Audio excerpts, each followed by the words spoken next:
Hi, welcome to Painless Universal Conversation with myself, Anne Welsh. Do you want more for your relationship? Do you always feel that you just want to give up? Is it relationship with your family, relationship with your partner, or relationship with your kids, even your friends? Today's conversation will tell you how to get more from your relationship, overcome that pain to find your joy. My guest, let me tell you a little bit about her, Jill Savage. Jill is an author and speaker who's passionate about relationships. She founded Hearts at Home, a national organization that served moms for 24 years. Jill now speaks to thousands of men and women each year about their priorities, their passion, and their purpose. She's been called one of today's most exciting female speaker. Her honest, engaging communication is strengthened by her ability to make her audience laugh while they learn.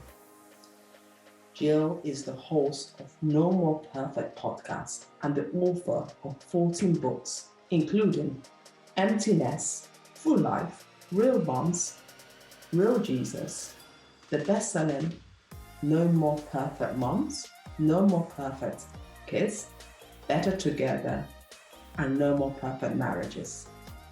Jill and her husband Mark live in Illinois and have 5 beautiful children and 8 grandkids. This conversation is really for you if you want to learn about relationship pain and how you can live with that but still find your joy. Jill will be talking about trauma she has been through in her relationships and how she's found her joy. Is it the relationship with her kids or dealing with her husband, Mark? I'm really excited for you to join us and listen through this amazing conversation to talk about relationship pain, living with your pain, and finding your joy. Meet my amazing guest, Jill, as we share her story. Well, hello everyone, and welcome again to Painless Universal Conversation with myself, Anne Welsh. As I said in my introduction, today's conversation is really about the pandemic has forced a lot of us to question our relationship, question our lives. Are we really doing the right thing? Is it time to forgive and move on? Is it time to forgive and stay in your relationship? There's so much going on in our world right now, especially when we look at home. It's a place we always blindside, we don't want to talk about, but our guest today, who I'm so excited about, and I have given her a massive introduction, will be telling you about her own journey, her life, and how she got here. Jill, thank you so much for joining me. How are you? Well, thank you. It's good to be with you, Anne. Likewise, I'm so excited to have you here with me because you are so much, you're an author, you're a speaker, and you are so passionate about relationship. It's something that it's almost like it's all of a sudden a calling came to you and said, this is an area you should focus on and really reach out and speak to others about it. And you want people not just to have relationship, but to want more from their relationship. So whatever you're in, not just to have a relationship and say, I'm with my partner, I'm having fun, but also to want more. So it keeps it exciting, it keeps the passion going. Yes. Before we get all that started, who are you? How do you describe yourself in your own way?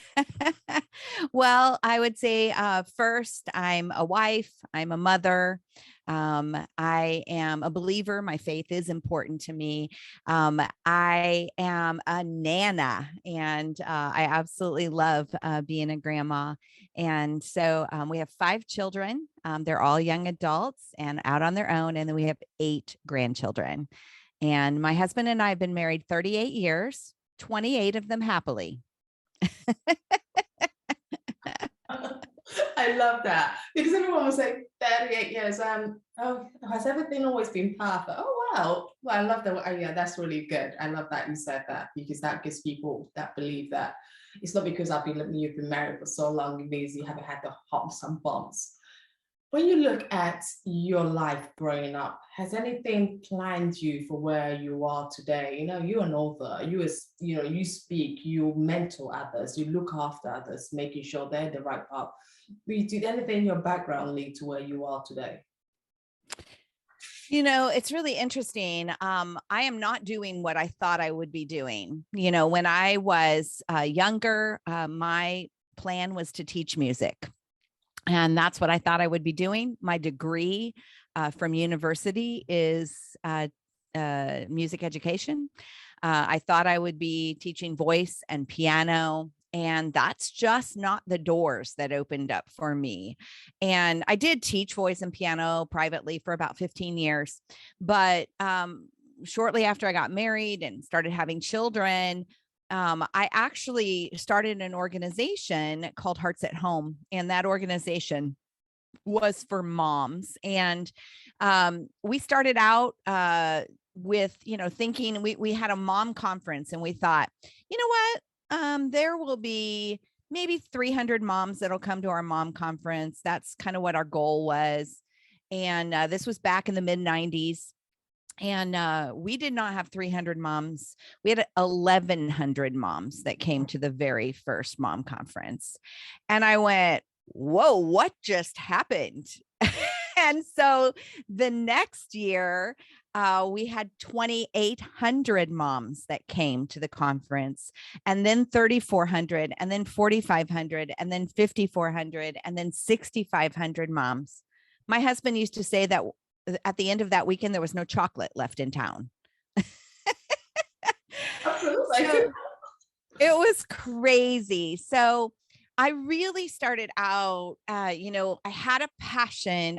Here's why I started that organization. I felt better equipped to be a music teacher than I did to be a mother. And I really began to realize that I needed to be intentional about growing myself as a mom, because I wanted to be better equipped. And so I used to go to teacher conferences for my music education. Well, why aren't there mom conferences? So couldn't find any, and decided to start my own. So I did that for 24 years. And that really grew my passion for healthy relationships. And eventually that organization closed its doors about 4 years ago. And that was right about the time that my husband and I had a brand new book coming out called No More Perfect Marriages. And I really knew that my passion was going to move more in the direction of marriage. And certainly when that book came out, it just really exploded marriage ministry, marriage encouragement that my husband and I now do together. It is so phenomenal what you said about the mom's group, because I think so many mothers, especially, I could see why yours grew, because just listening to you now, I can see how you could just tell these mothers to have this organization and talking about critical subject that a lot of people are so scared to talk about, or so unsure, and goes being in this atmosphere with other women like themselves. Did that help you grow as a mother? Did that help you become a better mother by being there? What did it teach you? Yes, I think it really helped me to be a more intentional mother. I think that I was, at that time in my life, I was a mother at home. And so motherhood was my career. And I used to say, when somebody would say, "What do you do?" I would say, "Oh, I'm just a mom. I'm just a mom." And that just word was so minimizing. And so I began to change. I began to see motherhood through different eyes. And I began to answer that question. I'm a wife and a mom, and I love my job. Or I'm a woman committed to the profession of motherhood. And so that really began to change the dynamics of how I thought. And when I began to think of motherhood through a different lens, I began to be a more intentional mom. And so definitely that journey of leading that organization was an important part of that. But I also lived life out in the open. And one of the things I was very intentional about was honesty and vulnerability, and talking about the good stuff of motherhood and marriage and parenthood, but also talking about the hard stuff. So I was just absolutely committed to not make it look like I always had it all together. Yeah. And I do believe that's a part of why that organization grew, because I think that we are drawn to vulnerability. I think that it helps us understand. What I've learned is our tendency, particularly as women, we tend to compare our insides to other people's outsides. And that will happen, especially if we don't share our insides. So I just made a determination. I was going to be honest about my insides. I was going to be honest about the good parts, but the hard parts. And I think that's really the cornerstone of my platform, is that I really believe that that's important. So I've been through hard times in my marriage, hard times as a mother. I've been through breast cancer, lots of challenges, a son with mental health issues, and we talk about all of it. We just talk about all of that because that's the real stuff of life. Absolutely. And everyone looks at social media thinking that is the real stuff of life. And then they go back home and feel depressed, or they make their partner, the other one, the children anxious because they've seen their kids being so perfect, being doing everything so perfectly. Like some people see my son playing ice hockey. I said, but he has other problem we have to deal with. It's not just the ice hockey, which I totally tell you about. So I love that you say it's all about talking about the real stuff, because that is real life. That is what really we don't want to talk about it. But those are the things that are really pressing for us to move on to the next ladder. And you were saying, I mean, you've been married to Mark for, from 38 years, you said. Wow, congratulations on that. And your marriage and your family experiences, you guys have always had this wonderful open relationship, in the sense that you tell people how the marriage is going, in the sense that you went on to write a book, both of you. You co-authored your book about it's not all that, marriage is not all what it's meant to be. You've seen. Could you explain a little bit about the highest, when you look back at your marriage, when you look at that in terms of the pain you've been through, how you've dealt with those pains, and share some of those pains and how you've managed to overcome it? Yes, absolutely. Well, my husband has struggled with depression all of our married life.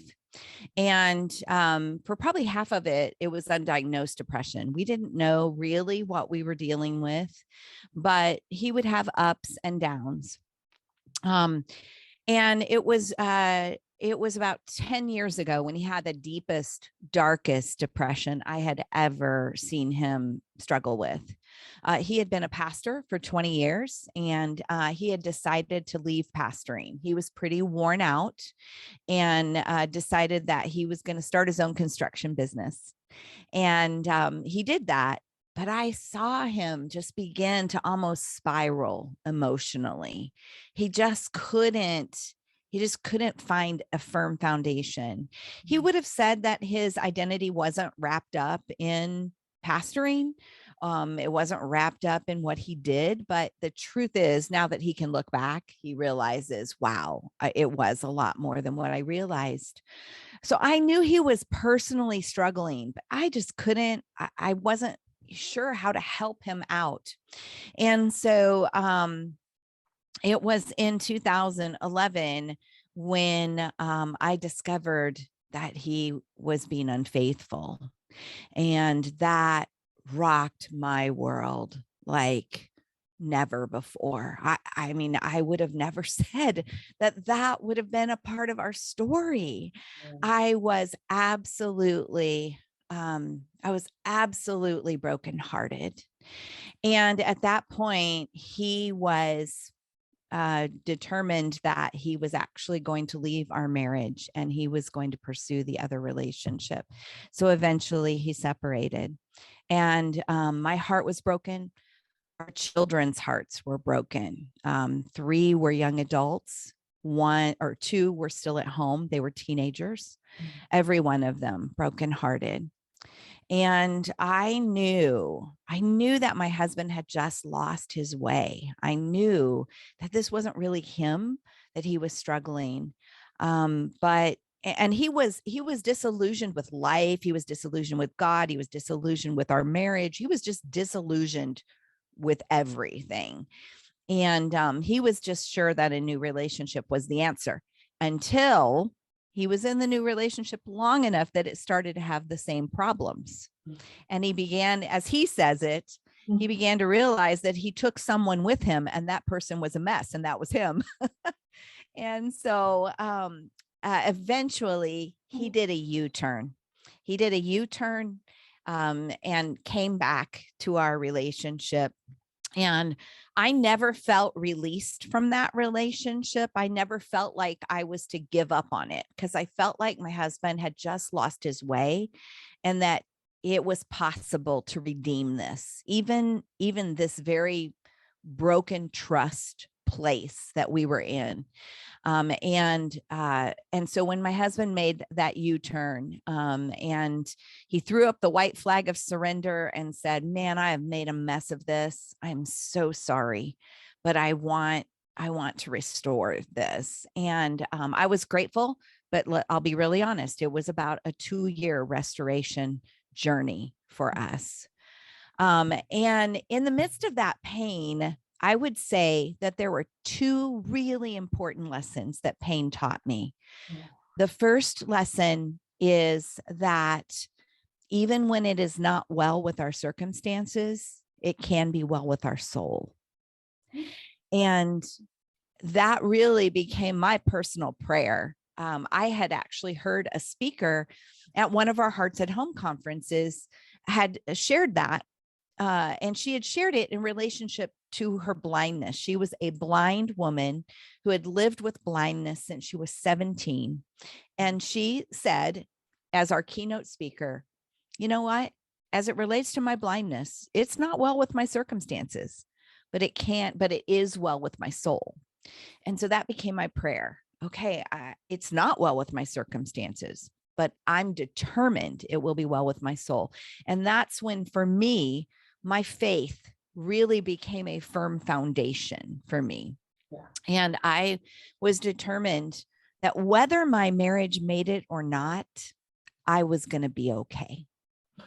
I was going to be okay. And so that was the very first lesson that I feel like it taught me.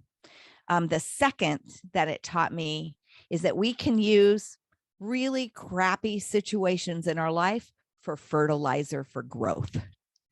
And that's really what I began to do. And there were places I needed to personally grow in my relationship with my husband. There were places that I needed to look at in my relationship, my significant relationships in general. I'll give you an example of one of those. Up until our marriage crisis, I was kind of a buck up person. Life gets hard, you just buck up. Yeah. And so if I believe that, hey, life gets hard, the right thing for me to do is buck up, I also believe the right thing for you to do is buck up. Well, that doesn't make you a very compassionate person. Yeah. And so I began to dig into that. I sought out counseling for myself. I sought out to begin to look at the places that maybe I had some growing to do. And I used that really dark season of my life to fertilize that growth. And I now say that I did not cause my husband's infidelity, but I contributed to the dysfunction in our marriage. And I began to look at what I had contributed to the dysfunction in our marriage. So by the time he made the U-turn and came back to our relationship, we both began to do some important growing individually, but also together. And so what we now say is, before our crisis, we were Mark and Jill 1.0. Now we're Mark and Jill 2.0. And we like those folks a lot better. And that 2.0 came out of pain. It was forged on the anvil of pain. And I'm so grateful for that pain because it really woke me up to changes that needed to happen. And Mm, I can tell you, whether my marriage would have made it or not, there still would have been a Jill 2.0, absolutely. because Mm, she needed to experience that growth. And, when you become a more compassionate person and you stop being a buck up person, it improves your relationship with your kids, with your spouse or your significant other, all of your relationships. So that was just one of many lessons that God taught me during that time. But I would say those two were just two of the biggest lessons I learned during that hard season. it's an amazing story, Joe, because I've always looked at pain as my healing process. And not just for healing, but also for my growth. I always have people always ask me, why do you believe so much in painless and in the pain and pain factor? I just feel that without pain, you don't understand the good you have. You don't understand. You take life a little bit for granted that you have such a good thing. I remember when I used to be in hospital and I would see everyone, even the nurses would come by, they smell so great. And I was like, oh gosh, I just wish I could get out of this hospital and go out there and, just be myself again, be my normal self, rather than having this place where I don't think I want to even have a shower because I don't like the bathroom. So pain teaches you a lot of things. It teaches you compassion as well. It teaches you appreciation of people, and it teaches you to actually review yourself and review what you've done, what you're doing right, and what you're doing wrong. In everything you've seen so far, why do humans always assume there's a perfect relationship out there? Why do we think that? Oh, that's a good question. I think part of it is our media and our social media feed that. We watch movies, and I'm not anti-movie by any means. We love to watch movies, but we watch a movie and they solve some big life issue in 2 hours or less. Something that we've been dealing with 5 years, 10 years. We are in the checkout line at the grocery store and we see the cover of a magazine. And, maybe there's a celebrity on the front cover and there's a headline that says, "Body after baby, 3 months." And we look down at our body and go, "Body after baby, 3 years, 33 years. Never looked like that." Right? And so without realizing it, we have these expectations. Maybe it's the romance novels that we read, right? And without realizing it, these expectations of perfection are being set up for us. And this is ultimately why I wrote, I have a trilogy of books: No More Perfect Moms, No More Perfect Kids, No More Perfect Marriages, because I really want us to tear down the expectations that we have. When we have unrealistic expectations, it is fertilizer for discontentment. So I like to say it this way: here's unrealistic expectations and here's reality, and the space in between is discontentment. And when you sit in that discontentment day in, day out, day in, day out, it becomes discouragement, it becomes disillusionment, and then it becomes disconnection. In fact, if you talk to my husband today and you go back to what was going on in him, that fostered that crisis that happened in 2010 and 2011, it was years and years of discontentment, unrealistic expectations. Like, one of his was, he really felt like we were just too different. We were just too different. We're just too different. And so he would just fuel his thinking about how different we were. He could never see the good things about our relationship. It was always about how different we were. Well, unrealistic expectation. I mean, every married couple, we now say every married couple is wonderfully incompatible. That's Like, true. Mm. You just are. You You just are. need to have that expectation that you are incompatible, but you get to learn how to step into each other's worlds, how to give and take, how to allow each other to be the way that that you're created to be. And so I really think that the reason that we struggle with this, what I call the perfection infection, because the perfection infection is when we have unrealistic expectations of ourselves and when we unfairly compare ourselves to others. Yeah. And I do believe it is the media, the messages that are coming away, even the social media. I am very intentional on social media to talk about the real stuff, the behind the scenes.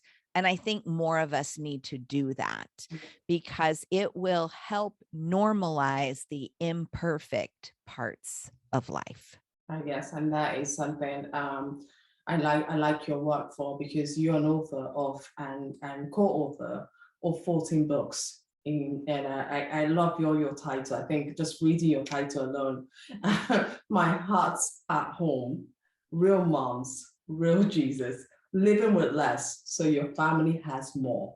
No more perfect moms, no more perfect marriages. And you've written so much, and with your recent one, recent release, Emptiness, Full Life. What led you on the path of becoming an author to put all of this into writing? And also the kind of things you write are not just the normal stuff. They're really telling us the imperfect, the upside down world, which we don't like to talk about or we don't like to see. What led you to say, I need to put this on paper so people more and more, you can reach more people? Yeah.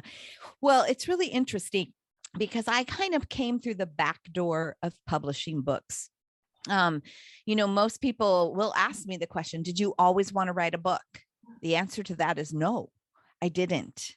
As I shared with you how that organization that I led for 24 years started, I like to call it was the nonprofit organization that I started that I did not intend to start. Like I set out to do a one-time conference for moms. And when 1,100 women showed up, I realized, oh, well, wait a minute. Like, this is bigger than what I thought.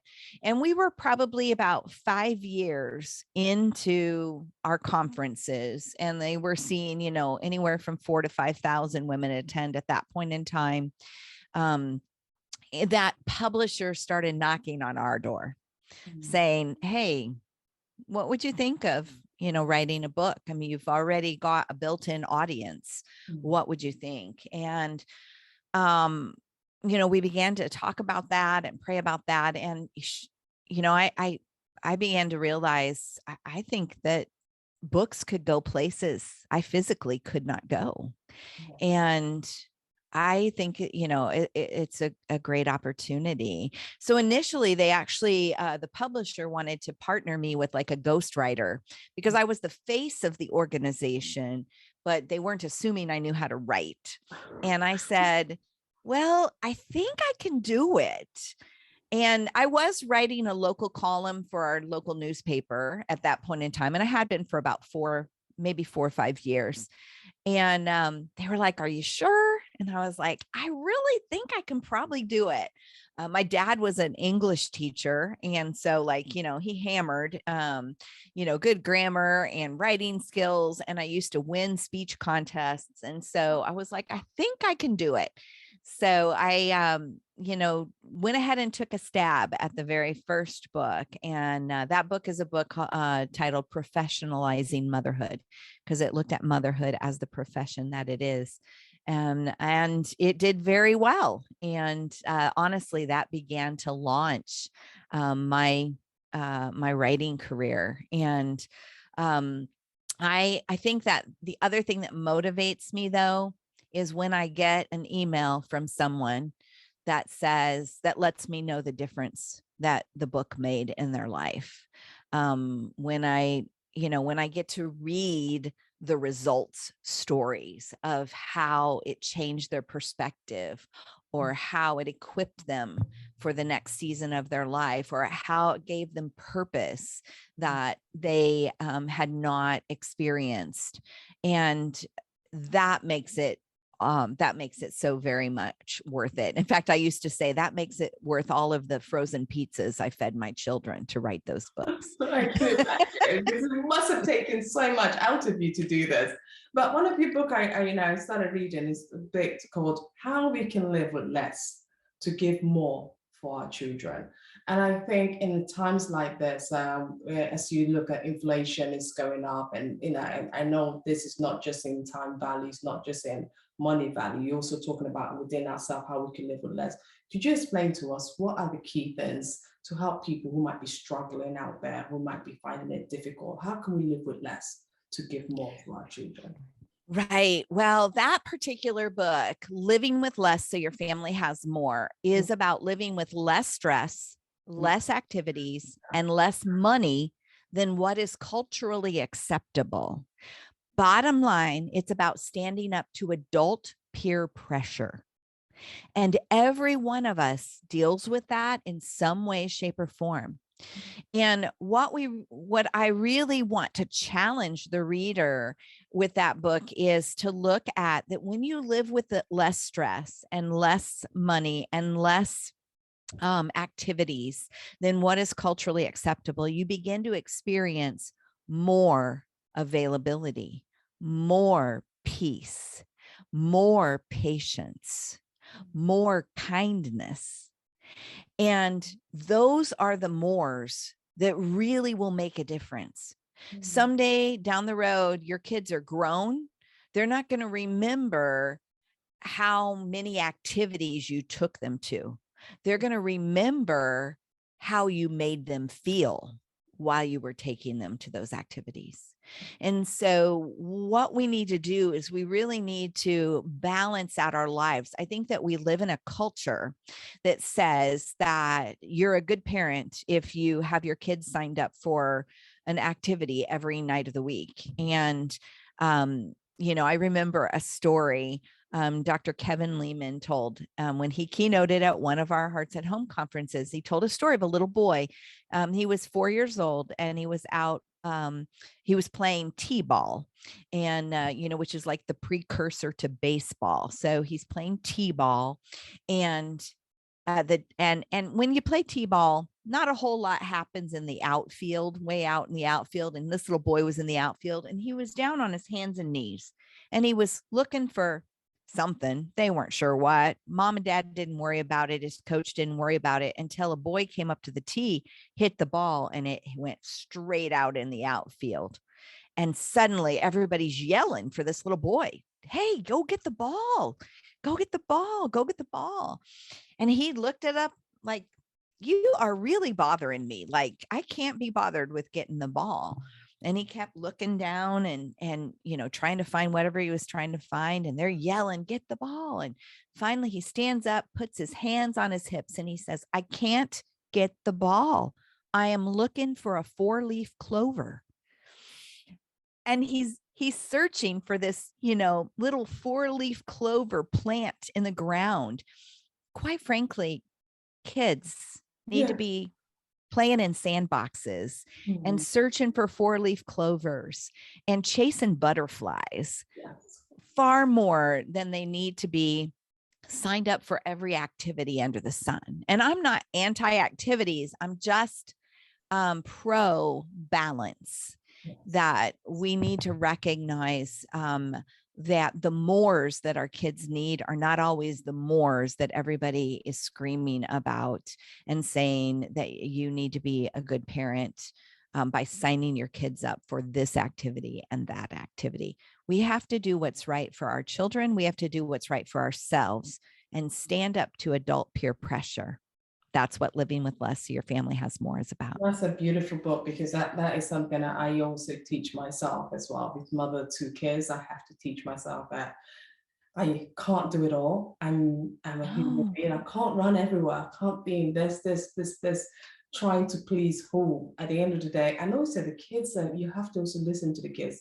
You have to also pay attention, look at them and see Are they really enjoying what you want them to do just for your sake, for them to live your glory? So I love that book, and I think it's so beautiful that you wrote such an amazing thing that we need to look at ourselves and understand our own self rather than fall into victims of peer pressure. When you speak to men and women about their priorities, because everyone has different priorities, especially when a man has his own priorities, Mhm.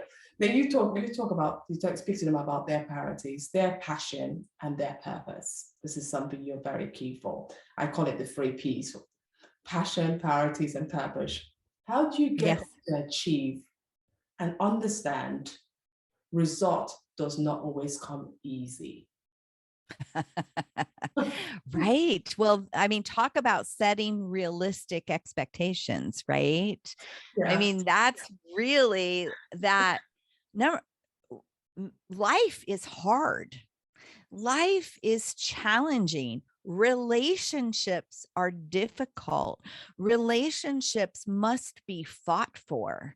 They must be prioritized. And I think that oftentimes, I mean, let's just take marriage for an example. You're going to, you say, oh, we love each other. We love each other. And so this is going to be easy.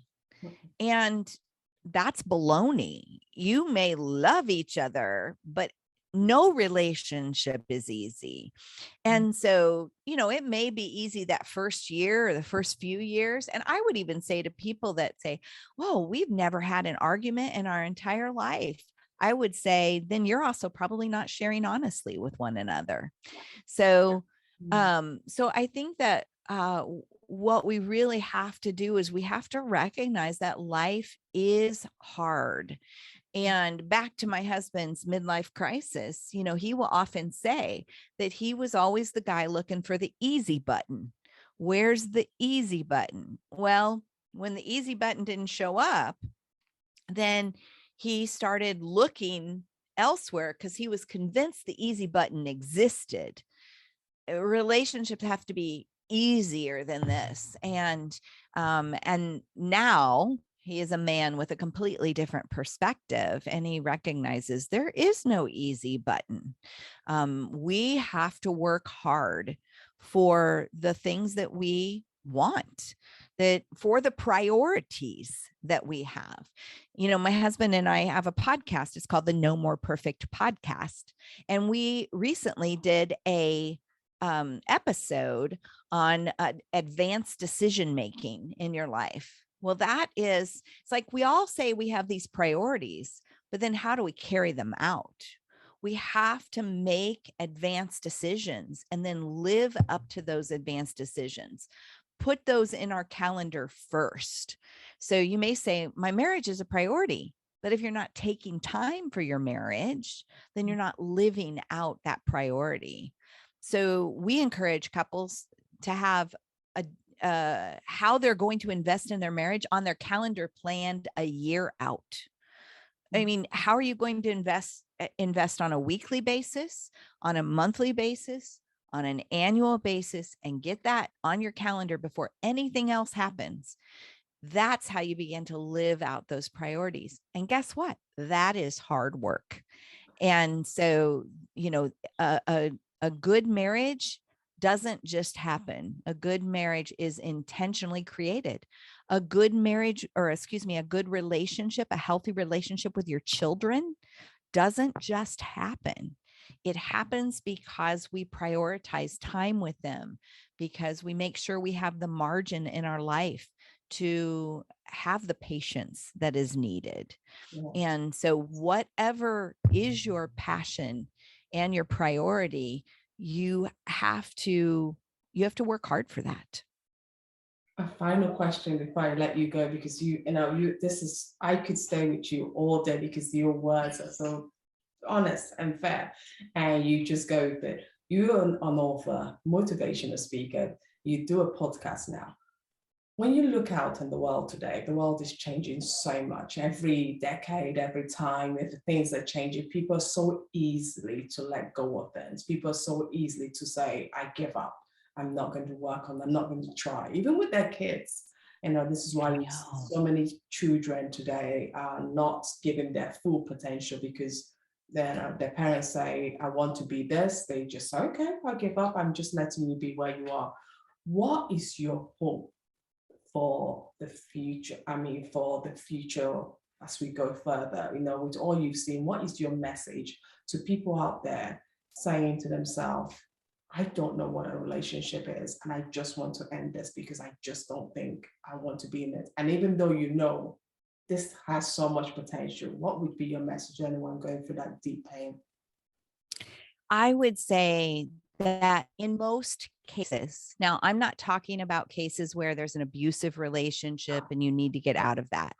But I would say in most cases, you're not going to find what you're looking for. To leave one relationship and move into another. You know, when Mark and I, we are marriage coaches and we spend time with couples who want their marriage to be better or who are in crisis. And one of the things we talk about is attachment styles. And so all of us struggle with, we're either an avoider or a vacillator or a victim or a controller or a pleaser. Well, guess what? You can leave the current relationship you're in and you'll find another person who's also an avoider, a pleaser, a vacillator, a victim, or a controller. You're not going to accomplish what you think you're going to. You're just going to start all over again. And so I think my hope is that people would learn to persevere. They'd learn to use the hard seasons for growth and to find out that they can find joy and happiness exactly where they are, if they're willing to grow. And that can be as a parent, it can be as a friend, as an extended family member, and it certainly can be in marriage as well. Well, thank you so much, Jill, for this wonderful conversation. If anyone is looking for any of your work, how do they get in touch with you? The best way is through my website, which is jillsavage.org, jillsavage.org, JILLSAVAGE.org. And all of my resources are listed there on the website. Wonderful. Thank you so much. And I really appreciate your time sharing this wonderful conversation about relationship with us. I wish you girl happy holidays and looking forward to many more other conversation with yourself. Thank you. Thanks for having me. You're welcome. Thank you.